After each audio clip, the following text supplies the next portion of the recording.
Hi friends, அஸ்ஸலாமு அலைக்கும். Welcome to casual home vlogs. இன்றைக்கி நம்ம கொஞ்சம் கூட எண்ணெயே இல்லாமல் ஃப்ரெஞ்ச் ஃப்ரைஸ் வீட்லேயே எப்படி செய்கிறதுன்னு தான் பார்க்க போகிறோம்.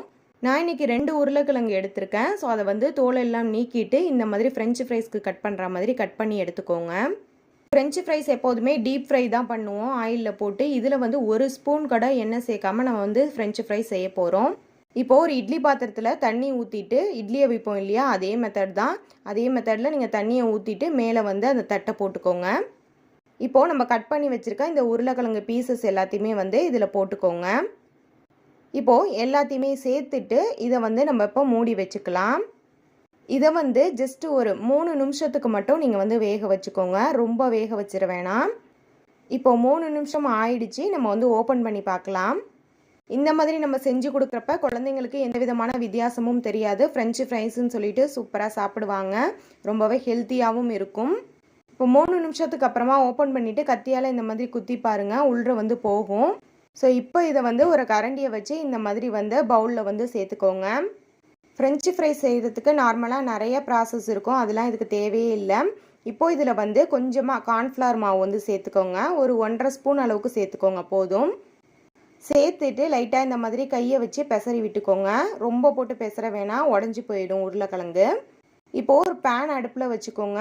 அதில் வந்து இப்போ நம்ம வந்து கார்ன்ஃப்ளவர் போட்டு பெசரி வச்சுருக்கோம் பார்த்தீங்களா, அந்த உருளைக்கிழங்கு எல்லாத்தையுமே அப்படியே சேர்த்துக்கோங்க. இதுலேயும் நீங்கள் கொஞ்சம் கூட ஆயிலே சேர்க்க தேவையில்லை. அடுப்பை வந்து மீடியம் ஃப்ளேமில் வச்சுக்கோங்க. இந்த உருளைக்கிழங்கு உடையாத மாதிரி இந்த மாதிரி வந்து திருப்பி போட்டு நீங்கள் வந்து ஃப்ரை பண்ணி எடுக்கணும். இப்போ ஒரு பக்கம் ஜஸ்ட்டு டோஸ்ட் ஆனதுக்கப்புறமா இன்னொரு பக்கமாக வந்து நீங்கள் வந்து கரண்டி வச்சு மெதுவாக திருப்பி விட்டுக்கோங்க. இப்போ உங்களுக்கு பார்க்கும்போது தெரியும், அங்கங்கே வந்து கோல்டன் கலரில் வந்து மாறுது பாருங்கள். நம்ம தான் ஆயில் சேர்க்கலையே எப்படி வந்து கிறிஸ்பியாக வரும்னு நீங்கள் நினைப்பீங்க. கண்டிப்பாக வரும். இதே மாதிரி நீங்கள் வந்து ஒரு 7-8 நிமிஷத்துக்கு வந்து திருப்பி போட்டுக்கணும். பாருங்கள், இப்போ எல்லா பக்கமுமே வந்து கோல்டன் கலரில் மாறிடுச்சு. நம்ம கார்ன்ஃப்ளவர் மாவு சேர்த்துருக்கிறதுனால சீக்கிரமாகவே வந்து கிறிஸ்பியாகவும் மாறிடும். அவ்வளோதான். இப்போ வந்து அடுப்பை ஆஃப் பண்ணிவிட்டு ஒரு பிளேட்டில் நம்ம ட்ரான்ஸ்ஃபர் பண்ணிக்கலாம். நிஜமாக சொல்கிறேன், நம்ம ஆயிலில் போட்டு ஃப்ரை பண்ணுற ஃப்ரெஞ்சு ஃப்ரைஸ்க்கும் இதுக்கும் எந்த விதமான டிஃப்ரென்ஸும் இருக்காது. அந்த பேன்லேயுமே வந்து கொஞ்சம் கூட நமக்கு ஒட்டலை பாருங்கள். நம்ம ஆயிலும் கொஞ்சம் கூட சேர்க்கலை. என்ன, நம்ம டீப் ஃப்ரை பண்ணால் கலர் மட்டும் கொஞ்சம் சேஞ்ச் ஆகும், அது மட்டும்தான் இதில் வந்து இருக்காது. இப்போது இதில் கொஞ்சமாக வந்து உப்பு சேர்த்துக்கோங்க. உப்பு சேர்த்துட்டு நல்லா இந்த மாதிரி வந்து பெசரி விட்டுக்கோங்க. குழந்தைங்க அடிக்கடி ஃப்ரெஞ்சு ஃப்ரைஸ் கேட்டாங்கன்னா இந்த மாதிரி செஞ்சு கொடுங்க. அடிக்கடி நம்ம டீப் ஃப்ரை பண்ணி கொடுத்தோன்னா நமக்கே ஒரு மாதிரி இருக்கும்.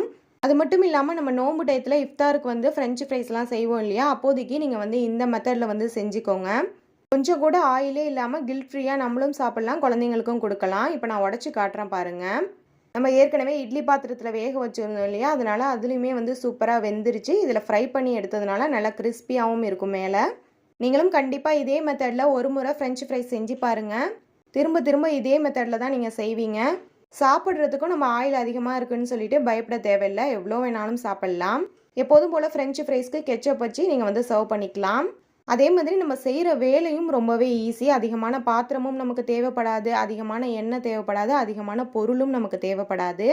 நீங்களும் கண்டிப்பாக இந்த எண்ணெய் இல்லாத ஃப்ரெஞ்ச் ஃப்ரை ரெசிபியை வீட்டில் செஞ்சு பாருங்கள். செஞ்சு பார்த்துட்டு எப்படி வந்துச்சுன்னு மறக்காமல் கமெண்ட்டில் சொல்லுங்கள்.